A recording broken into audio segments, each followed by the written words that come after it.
Nggak ada orang yang kemudian dia berputus asa, nggak ada orang yang kemudian marah-marah karena faktor X tentang dunia, itu nggak ada. Sudah berserah diri saja. Kita itu tugasnya hanya ikhtiar, titik. Tugas kita itu ikhtiar.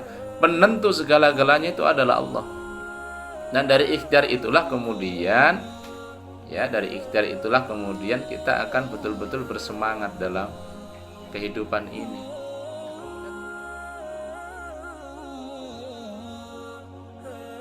Assalamualaikum warahmatullahi wabarakatuh. Waalaikumsalam. Alhamdulillah, syukurillah, salatu wassalamu ala rasulillah. La hawla wa la quwata illa billah. Allahumma sholli ala sayyidina Muhammad wa ala alihi wa ashabihi ajma'in. Rabbi israh li sadri wa yassir li amri wa hlul 'uqdatam min lisani yafqahu qawli. Rahimakumullah. Literasi Quran surat Al-Baqarah. Ada dua ayat yang akan kita bahas pada pagi hari ini. Yang pertama adalah doanya Nabi Ibrahim. Sudah hafal? Yang pertama adalah doanya Nabi Ibrahim. Sudah hafal ya? Doa Nabi Ibrahim sudah hafal. Rabbana waj'alna muslimaini laka wa min dzurriyyatina ummatan muslimatan lak wa arina manasikana wa tub 'alaina innaka antat tawwabur rahim. Ya Tuhan kami, jadikanlah kami orang yang berserah diri kepadamu, dan anak cucu kami umat yang berserah diri kepadamu, dan tunjukkanlah kepada kami cara-cara melakukan ibadah haji kami, dan terimalah tobat kami. Sungguh Engkaulah yang Maha Penerima Tobat, wahai Maha Penyayang. Surah Al-Baqarah 128. Ya Tuhan kami Allah Subhanahu wa Ta'ala. Tentu ini menjadi pertanda kita sebagai orang Islam yang punya Tuhan. Tuhan kita adalah Allah, bukan yang lain. Selalu ini menjadi dasar atau fondasi kalimat la ilaha illallah. Jadi tidak ada yang bisa kita mintai doa, ya, yang bisa mengabulkan doa kecuali Allah Subhanahu wa Ta'ala. Jadi jangan meminta kepada yang lain, ya, selain kepada Allah Subhanahu wa Ta'ala. Jadikanlah kami orang yang berserah diri kepadamu. Ini penting sekali, karena inilah yang selalu menjadi masalah bagi kita sebagai manusia. Kita tidak mampu untuk berserah diri. Apa arti berserah diri? Berserah diri itu apa?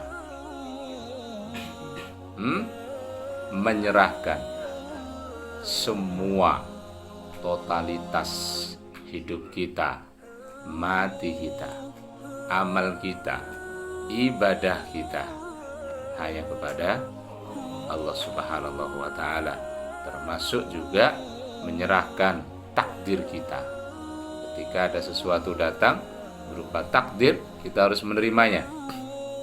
Jadi tidak ada alasan bagi kita sebagai umat Islam ini berputus asa.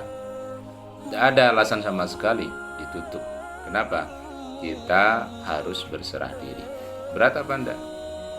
Berat. Karena berat inilah kemudian Allah mengajarkan dalam surat Al-Baqarah 128 untuk kita memperbanyak doa.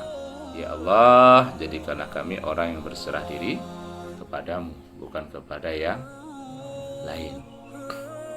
Bisa dipahami sampai di sini? Bisa ya? Contoh dalam kehidupan. Contoh dalam kehidupan kita memaknai takdir. Ya. Takdir bagi manusia terkadang bisa diterima dan tidak bisa diterima. Bagi manusia, sebagian bisa menerima takdir, biasanya yang enak-enak, yang senang-senang. Kemudian sebagian dari manusia malah tidak mau menerima takdir. Kenapa? Tidak enak, tidak senang, sedih. Contoh, menerima datangnya kematian. Kalau sebagai orang Islam, ya berserah diri itu nomor satu. Kesedihan, iya.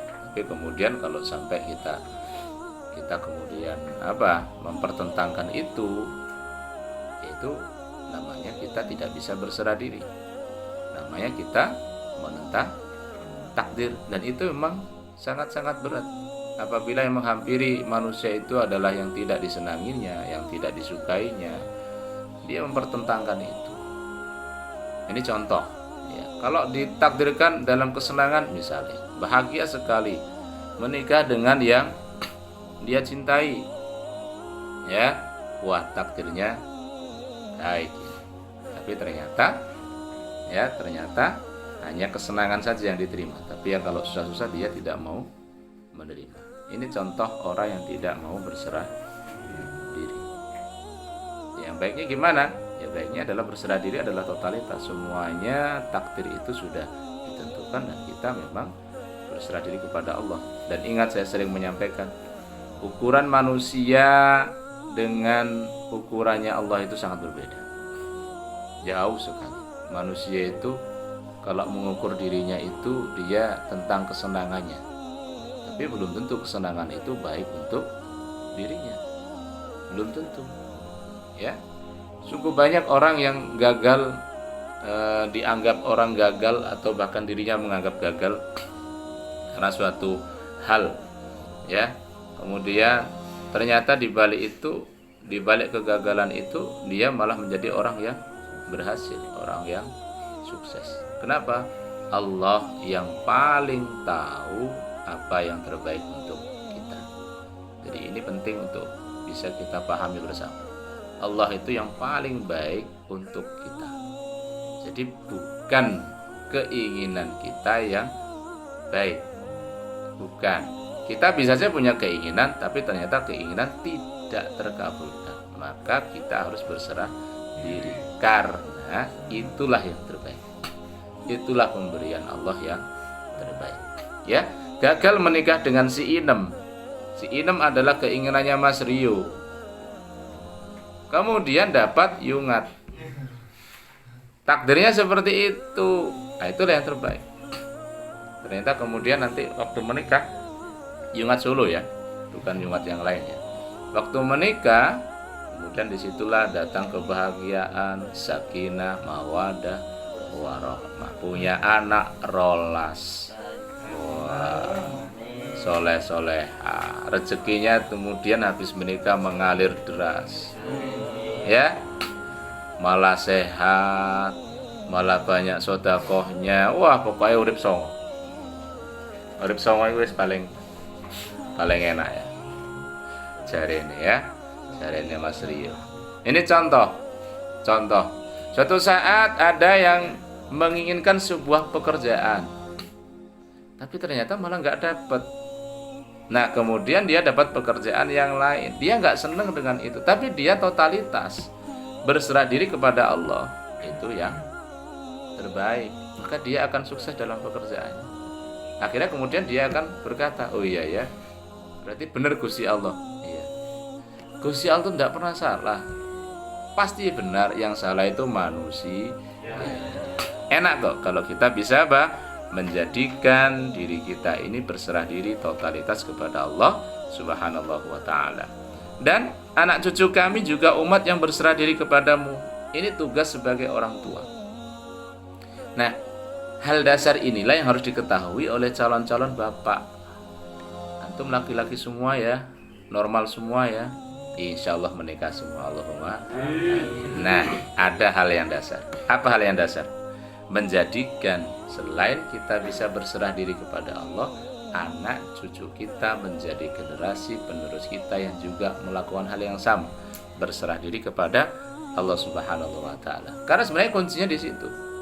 Gak ada kok orang kemudian stres karena satu hal di dunia ya.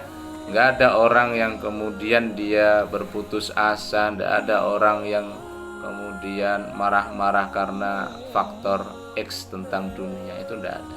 Sudah berserah diri saja. Kita itu tugasnya hanya ikhtiar, titik. Tugas kita itu ikhtiar. Penentu segala-galanya itu adalah Allah. Dan dari ikhtiar itulah kemudian kita akan betul-betul bersemangat dalam kehidupan ini. Nah, kemudian ternyata ikhtiar itu tidak sesuai keinginan kita. Jangan salah, ikhtiar itu juga mendapatkan perhatian dari Allah. Dari ikhtiar itu kemudian kita mendapatkan banyak sekali hikmah. Bahkan pahala pun juga ada kalau niatnya li mardhatillah, dan niatnya mencari ridhonya Allah Subhanahu wa taala. Dan tunjukkanlah kepada kami cara-cara melakukan haji kami dan terimalah tobat kami. Jadi kita juga diminta untuk apa? Selalu tobat setiap hari, ya, setiap hari itu tobat. Makanya ada program sholat tobat. Ya, saya selalu ngajarkan sama antum, kalau memang antum punya waktu, kalau antum nggak sibuk banget, ya, kalau antum nggak kelelahan banget, bangunlah malam sholat tahajud 2 rakaat gak apa-apa. Terus sholat apa? Sholat tobat 2 rakaat juga nggak masalah. Terus sholat apa? Sholat hajat 2 rakaat juga nggak masalah. Ya, tutup dengan witir. Wis, ini saja, pegang ini, nggak usah banyak-banyak. Kalau antum dalam kondisi mau mereview hafalan, di situ. Tapi kalau antum dalam kondisi tidak mau mereview hafalan, ini pegang. Bangunlah malam. Kalau bisa sepertiga, kalau tidak bisa mepret subuh ya tidak masalah. Tapi ini poinnya, kuncinya di situ. Kalau antum bisa mengikhtiari ini, insya Allah banyak sekali kemudahan dalam kehidupan. Mohon maaf, hidup itu tidak selalu kita berpatokan pada ukuran duniawi. Kemudian di sini adalah rezeki yang luar biasa. Hati kita tentram, tenang, sehingga kita mudah untuk melakukan ibadah. Enak. Kita sholat tidak berat, kita puasa tidak berat, kita beramal jariah tidak berat, sedekah tidak berat, zakat tidak berat. Itu kemudahan. Tapi kuncinya tadi, sholatlah tahajud. Ya, ini tahajud ini sholat yang sangat-sangat luar biasa, sunnah yang kalau boleh saya menyampaikan diprioritaskan untuk santri. Apalagi santri-santri senior sing wis tuwek-tuwek kaya ini, ya, sing jenggote padha metu muncup-muncup, ya, sing berongosis mulai japrah, kecuali yang konsisten tiap hari nyukur, ya, masya Allah. Ini loh, ya, ini tahajud. Kemudian sholat apa lagi tadi?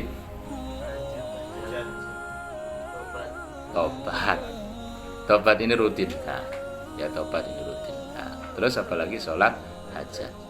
Jadi tiga ini mas, jadikan satu, ya. Ini sama dengan antum itu kayak mengukir sesuatu. Bukan mengukir di air, tapi antum itu mengukir di batu, itu melekat kuat. Inilah yang akan antum capai nanti di kehidupan dunia, bahkan ini bisa dibawa ke akhirat. Itu nggak mungkin loh, orang nggak melakukan dosa itu nggak mungkin. Tiap hari itu kita bergelut dengan dosa, sengaja tidak sengaja, sengaja tidak sengaja, sengaja tidak sengaja, gitu terus. Bahkan kadang-kadang nggak apa-apa aja malah mensengaja. Ada HP iki yo bosen aku, ini gak oleh bosen iki dik. Nah, itu malah mensengaja berbuat maksiat di HP. Oh, luar biasa banyak, ya. Naudzubillah min dari ini juga pertanda hatinya tidak tentram, pikirannya juga lagi galau. Jadi anak-anak semua rahimakumullah, hal-hal ini yang perlu untuk menjadi sandaran kita. Satu, kita doa kepada Allah Subhanahu wa taala. Yang kedua, dari doa-doa itu kita harus mengambil hikmahnya, ya. Yang pertama, berserah diri kita. Yang kedua, mengazamkan kalau antum nanti menjadi kepala keluarga, menjadi seorang bapak yang gagah berkasa, anake rolas, ya kan? Anake rolas. Azamnya itu apa? Jadikan anak keturunan kita itu berserah diri kepada Allah. Ini ikhtiar. Perkara takdir mereka terserah. Termasuk juga ketika kita menjadi seorang anak pun juga demikian. Berserah diri kepada Allah, ya. Ini juga menjadi hal yang penting. Karena setelah itu kita harus berbakti kepada kedua orang tua kita. Kemudian apa? Tobat. Tobat itu bukan hanya di bulan suci Ramadan, tapi tobat itu adalah hari demi hari, waktu demi waktu. Bahkan kalau bisa ini kayak menjadi gas rem, gas rem gitu. Nggak sengaja nih, waduh ini harus melakukan dosa, rem set langsung tobat, astagfirullahaladzim, menyadari kesalahan, bersihkan lagi ketika di malam hari, bangun sholat malam, lakukan sholat tobat, dan tentunya hajat. Dan antum punya hajat banyak, saya yakin sekali hajat itu banyak sekali.